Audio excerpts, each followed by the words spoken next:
लोकसभा चुनाव के लिए चौथे चरण के मतदान को लेकर प्रचार आज शाम थम गया। चौथे चरण में यूपी की 13 सीटों पर मतदान होना है। इन 13 सीटों पर 130 उम्मीदवार अपनी किस्मत आजमा रहे हैं। पिछले लोकसभा चुनाव में सभी 13 सीटों पर बीजेपी को जीत मिली थी।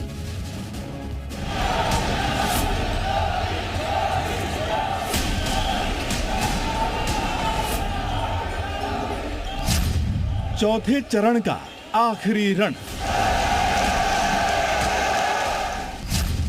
यूपी में 13 सीट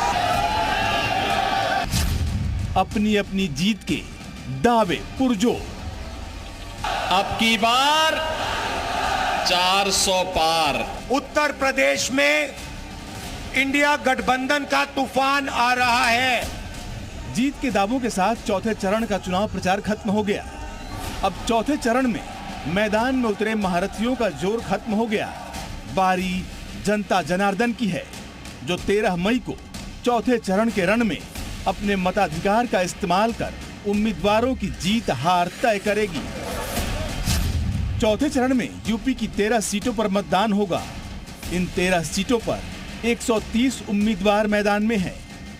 यूपी में 3 चरणों में अब तक 26 सीटों पर वोट डाले जा चुके हैं। अब चौथे चरण में शाहजहांपुर, लखीमपुर खीरी, धौरहरा में मतदान होने वाला है।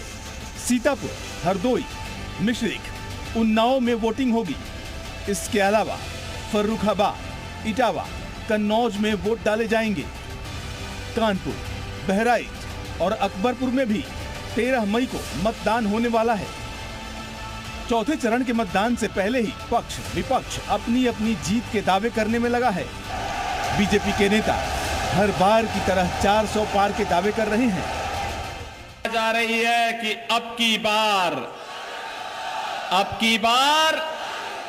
400 पार।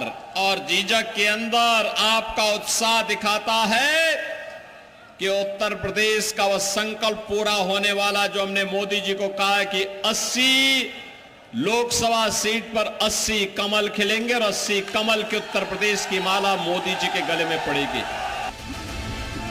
वहीं विपक्ष बीजेपी के दावे को हवाई बताने में लगा है। विपक्ष के नेता दावा कर रहे हैं कि बीजेपी 200 से नीचे पर सिमट जाएगी। वो मतलब आ रहे हैं, वो कह रहे हैं, लोग देख रहे हैं, कह रहे हैं भैया ये बोल के आ रहा है। तो वो चेंज आ गया है। और आप लिख लीजिए वो। अच्छा, एक बात हो सकती है, अगर पूरी चीटिंग कर दी, अगर ईवीएम लपेट लिया, वैसे हो सकता है, मगर उसके अलावा ये 200 180 से आगे नहीं जा रहे। यूपी की जिन 13 सीटों पर मतदान होने वाला है, उन सभी पर बीजेपी का कब्जा है।